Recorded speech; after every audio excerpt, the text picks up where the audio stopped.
Tengo que comentarles un tema. Llevo más de 70 podcasts de Cuida tu Salud, donde he aprendido muchísimas cosas, y este es el primero en el que realmente tengo problemas para saber qué preguntas le voy a hacer a quien nos va a acompañar hoy. Soy Diego Santos, periodista, y les doy la bienvenida a Cuida tu Salud, un podcast de la Fundación Santa Fe de Bogotá que aborda el tema más importante para todos nosotros como sociedad, nuestra salud.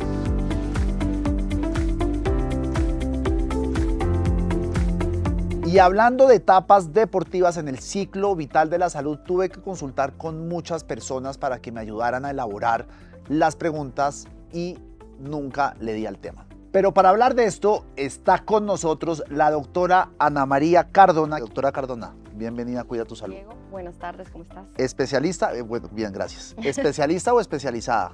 Especialista en medicina. Especialista, bueno.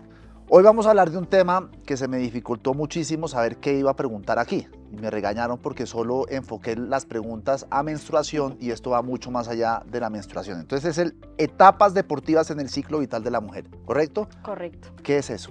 Gran pregunta, porque como tú decías, solo enfocarnos en la menstruación pues es un espectro muy corto de todas las etapas que tiene una mujer en su desarrollo en la infancia, adolescencia, la vida adulta o la edad fértil y la menopausia, posmenopausia. O sea, se podría llamar etapas deportivas en la vida de la mujer. Básicamente. Sí, bueno. ¿Cuáles son esas etapas entonces? Pues básicamente estaríamos hablando de la infancia, la adolescencia, la edad fértil y la menopausia, porque todas tienen recomendaciones diferentes y como objetivos diferentes en cuanto a la composición corporal, la salud en general, la prevención de algunas enfermedades o patologías de cada una de esas etapas. Listo, arranquemos entonces por la infancia. Perfecto. ¿Qué temas o qué elementos a considerar deben tener los papás y las escuelas con el desarrollo deportivo de las mujeres a esa edad, de las niñas? Pues inicialmente digamos que niños o niñas deben cumplir con un mínimo de 1 hora de actividad física al día.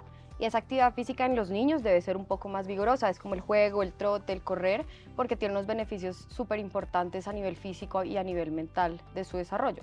En ellos uno busca es implantar ese estilo de vida que puedan acogerlo para el resto de su vida, que tengan la rutina, especialmente que se alejen de pantallas, porque obviamente estamos viendo que crece considerablemente la prevalencia del uso excesivo de pantallas. Entonces esa sería como en esa, digamos que ahí no hay una diferenciación tan específica entre niños y niñas o hombres o mujer. Ahí simplemente buscamos que cumplan esa recomendación mínima y que se vayan diferenciando en lo que más sean buenos o les guste o desarrollen capacidades específicas, flexibilidad o si son más para fútbol, voleibol, cada uno con sus deportes específicos. El sentido común le dicta a uno que cuando uno es niño pues le tiene que dar el suficiente espacio para que juegue y desarrolle como ese tipo de actividades. En los últimos años, donde las pantallas se han convertido en un reto para la sociedad, los celulares, las tabletas y los computadores, ¿cómo están socializando los médicos la importancia de que un menor, de que un niño y niña se ejerciten? Porque ya uno ve a muchos niños pegados a la pantalla y ya no salen a jugar. ¿Cómo se está haciendo esa socialización? Pues yo pienso que es una responsabilidad que se comparte a nivel de salud de todo el distrito, a nivel nacional. Y ya hay campañas pues específicamente en los colegios distritales, en los colegios privados donde tienen que tener un mínimo de actividad física específicamente y ya pues obviamente unas recomendaciones más para los padres en el hogar, pero creo que también hay una forma de aliar esas pantallas a cosas activas. Hay videojuegos que son ya más activos, de movimiento, y la idea será como combinar esas dos estrategias para que haya algo de pantallas, pero que sea algo de pantallas movido, sea activo y no sedentario todo el tiempo. ¿Cuál es esa etapa infantil? ¿De qué edad a qué edad va? Básicamente hablamos menos de los 5 a los 12 años. De los 5 a los 12 años. Sí, que son las primeras recomendaciones. Y ahí es donde estás diciendo que niño y niña es una evolución muy similar. A menos de que uno empiece a proyectar a el niño o niña hacia un deporte tan específico como la gimnasia. Ese sí tiene una diferenciación temprana, donde hay edades que son muy importantes en ese desarrollo deportivo, pero pues es muy específico ese tipo de población. ¿Y el descanso es importante o esto debería ser una actividad en el día a día? Al igual que el entrenamiento, el descanso se planifica también. Es parte de la recuperación en los niños, es vital porque es donde se produce el pico de hormona de crecimiento y es donde vamos a hacer toda la recuperación muscular. Sin descanso no hay ni salud ni rendimiento, entonces es vital. Bueno, cerremos el ciclo infantil y ya pasamos a la adolescencia. Aquí, ¿qué pasa? Es una etapa donde formamos el hueso de las mujeres. El pico de densidad mineral ósea se desarrolla en esa etapa. Entonces, si yo no construyo ese pico en ese momento o no como bien, o no duermo bien, o no hago la actividad física necesaria para formar ese hueso fuerte con su densidad mineral máxima, no voy a tener, digamos, los beneficios que a futuro me van a proteger de la osteoporosis. Digamos que es a nivel preventivo. Pero ahí hay una mezcla de ejercicio con alimentación, ¿correcto? Sí, básicamente tiene que hacer un equilibrio entre las dos cosas. El ejercicio que más funciona es el de impacto en esa época. Entonces, por ejemplo, saltar, hacer cosas que sean de correr, saltar lazo. Ahí la gimnasia tiene una actividad importante en la parte de la densidad mineral ósea. Y la fuerza, que uno empieza a hablar de fuerza, digamos que ya en el adulto, pero desde ahí es importante ir introduciendo la fuerza, no en pesas, no gimnasio, pero sí con el peso corporal de cada uno, haciendo ejercicios que son funcionales, que le sirven para la vida, para levantar una caja, para levantar un peso, etcétera, etcétera. En los deportes tradicionalmente o que han sido masculinos como el fútbol, el rugby y eso, cada vez uno ve a muchas más niñas practicándolo. De hecho ya hay ligas femeninas y ya hay equipos pues muy buenos y demás. ¿Qué pasa con esos deportes? Me fascina tu pregunta, porque este año es el Mundial Femenino categoría mayores al cual va Colombia, que clasificó en la Copa América del año pasado. Hemos visto un crecimiento importantísimo en la parte de fútbol femenino en el país y hay muchos deportes que se comportan parecido. Y es una época donde la adolescencia que yo empiezo a desarrollar destrezas específicas, ahí es donde la parte técnica se empieza a desarrollar, la táctica, y tiene que haber como un periodo de entrenamiento importante si ya la atleta se está diferenciando hacia ese tipo de disciplinas. Pero al igual que en cualquier deporte, es muy importante tener en cuenta que acá el entrenamiento es el primer estímulo, pero el descanso tiene que ser igual de importante para poder ganar todas esas ventajas y objetivos que tenemos en este periodo. Pero aquí me imagino ya que el tiempo de entrenamiento, el tiempo de hacer ejercicio, ¿sí incrementa o sigue estando entre la hora y las 2 horas diarias? Ahí mantenemos en 1 hora. Pero estamos hablando de esas recomendaciones para salud, para rendimiento, esa recomendación es diferente. Claro, para rendimiento me imagino que es mucho más porque Exacto. son personas que a lo mejor están aspirando a ser profesionales en el deporte que estén haciendo. Exactamente, es completamente diferente. Pero hablando en esa época, el objetivo principal es que las mujeres adolescentes construyan el mejor hueso posible para evitar osteoporosis a futuro. Muy rápidamente, para las personas que no sepan, osteoporosis, ¿qué es? Básicamente es una alteración de la densidad mineral ósea que te predispone a fracturas. ¿Ustedes qué hacen, por ejemplo, con pacientes de 13, 14, 15 años que venían de una vida más sedentaria, que realmente nunca practicaron deporte? ¿Cuáles son las recomendaciones que le dan ustedes a esas personas y a sus papás para que se metan en una disciplina deportiva o para que adquieran una rutina que sea favorable y beneficiosa para ellas? Inicialmente hacemos una recomendación grupal que es de mantener 1 hora de actividad física al día. Eso puede ser caminar, nadar, hacer elíptica, gimnasio, pero introducimos en esa hora el trabajo de la fuerza, porque siempre se ha dado mucha importancia en la parte del cardio, la bici, el trote, pero la fuerza es lo que ahora está marcando la diferencia a nivel muscular, a nivel metabólico. Entonces ahora la idea es que se distribuya en ejercicios de cardio de fuerza.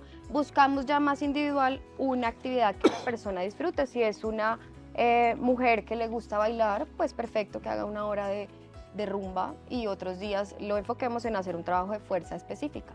¿Podemos especificar un poquito la fuerza que es? Porque tú me dices fuerza y yo me imagino levantar pesas, pero me estás diciendo que es el cuerpo y... Se define como mover en contra de una resistencia. La resistencia puede ser tu propio peso. Entonces hacer sentadillas, tijeras, el ejercicio con el autocarga, que es el propio peso, es súper importante en esta época.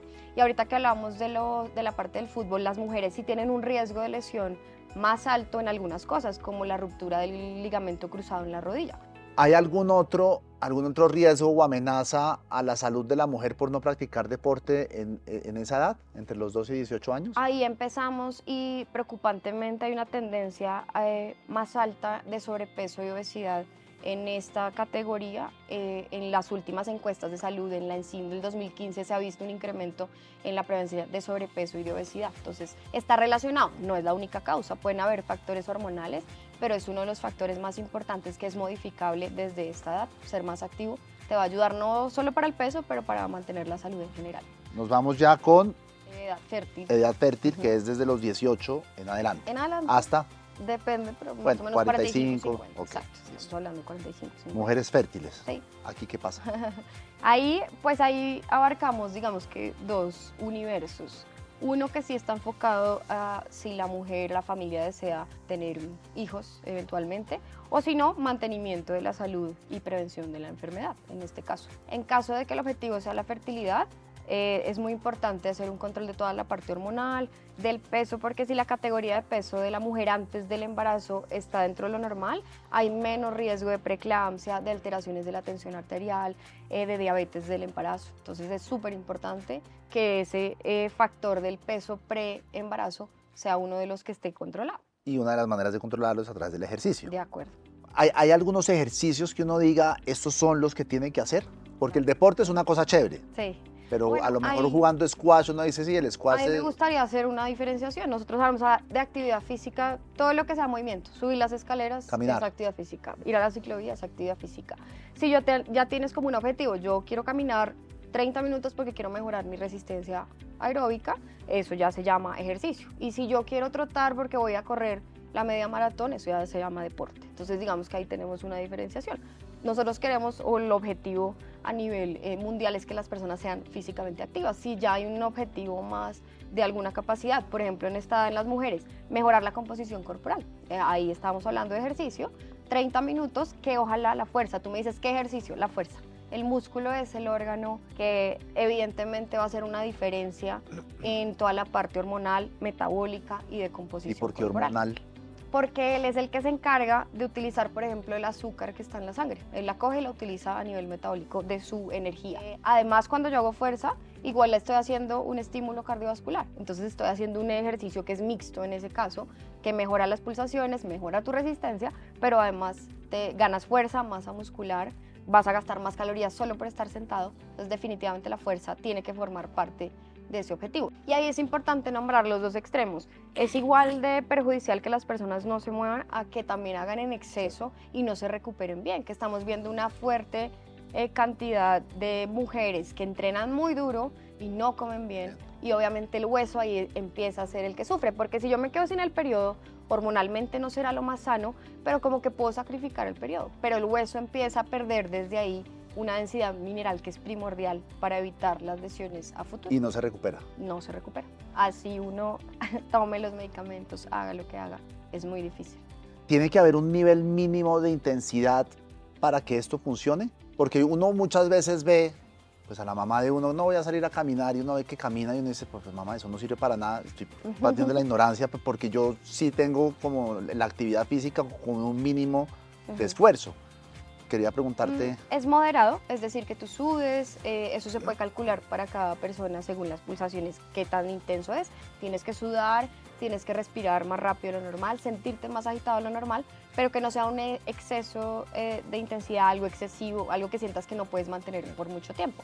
Esa es la forma como subjetiva de calificar esa intensidad. Las mujeres que son deportistas, no voy a decir de alto rendimiento, pero por ejemplo mujeres que van entrenando para correr una media, una maratón, o que hacen actividades de equipo y entrenan juiciosas, cuando quedan en embarazo, esos 9 meses, ¿cómo compensan la falta de intensidad que ya no van a tener porque pues están cuidando al feto? Ahí el objetivo cambia. Evidentemente a nivel del rendimiento pues no va a ser uno de los objetivos principales, sino buscar la salud y la prevención de algunos de esos temas que te decía, como la diabetes gestacional o la preeclampsia o el aumento de la tensión arterial durante ese periodo.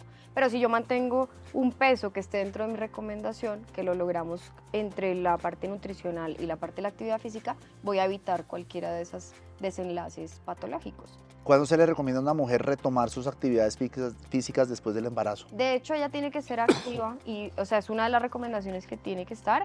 Primero, que se haga un screening que nosotros en Medicina del Deporte hacemos una clasificación del riesgo. Si el embarazo es de bajo riesgo, tiene unas recomendaciones específicas. Si es de alto riesgo, pues ahí van a haber unas contraindicaciones específicas. Pero la mujer debería ser activa durante los 9 meses, a menos de que tenga una contraindicación. Ser activa en ese momento incluye cumplir con caminar. Podemos hacer ejercicios de fuerza enfocados en cada trimestre. Por ejemplo, en primer trimestre buscamos que haya un soporte lumbar importante para evitar mucho dolor a nivel lumbar. Luego en el segundo empezamos a hacer preparación de la masa muscular, porque obviamente va a haber un aumento de la grasa, entonces queremos como contrarrestar un poquito que no se aumente demasiado de la grasa corporal, sino dentro de los rangos normales. Y tercer trimestre empezamos a hacer una preparación de tren superior, la lactancia, para el posparto, los brazos, ese tipo de trabajos más enfocados en cada trimestre. Entonces la mujer debe ser activa a lo largo del embarazo, e incluso en el posparto hay unas recomendaciones específicas también. Bueno, antes de ya pasar al último segmento, una pregunta que nos hicieron o que me hicieron para hacérsela es, ¿la menstruación afecta el rendimiento físico de alguna manera? Me gusta la pregunta porque es otro de los mitos importantes y es como si tienes tu periodo no puedes entrenar.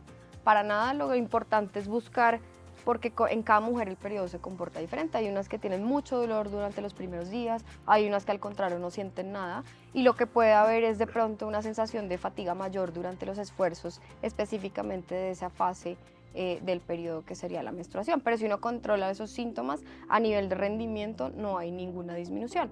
Lo que sí hay una diferencia entre las fases del periodo y los esfuerzos que tú puedes hacer. Cuando el estrógeno está alto, antes de la ovulación, antes del día 14, es donde más esfuerzo podemos hacer en cuanto a las cargas de fuerza. Entonces ahí uno planifica esos entrenamientos para que si son de una carga alta, específicamente podamos buscar esa época donde hay unas mayores adaptaciones en ese caso. Y después, antes del periodo, ahí buscamos reducir un poco esa carga máxima para que no haya tanto disconfort, porque hay más debilidad, hay menos adaptaciones a nivel hormonal en esos casos. Y ya la edad adulta, ¿se llama edad adulta o Adulto mayor. el adulto mayor? Que eso ya es de los 50 en adelante. Sí, pues digamos que en resumen, Pues a grandes rasgos. posmenopausia. Sí, ¿Sería posmenopausia? posmenopausia, Listo. exacto. ¿Aquí qué? Ahí es donde empezamos a ver mucho alteración de los trastornos de toda la parte ósea que te comentaba, osteopenias, que se baja la densidad, y osteoporosis, que ya esos valores van muy por debajo de la media de nuestra población. Ahí es donde el cuerpo nos pasa la factura de todo lo que no hicimos o hicimos a lo largo de nuestras desde vidas. la adolescencia. O sea, si no hicimos, lleve. Ahí. Y si no hicimos de más, también lleve. Sí, pero es menos frecuente Es más. que en los que hicieron de más que en los que no hicieron. Y ya ahí, no se recupera. y la recomendación a estas personas sigue siendo hacer ejercicio.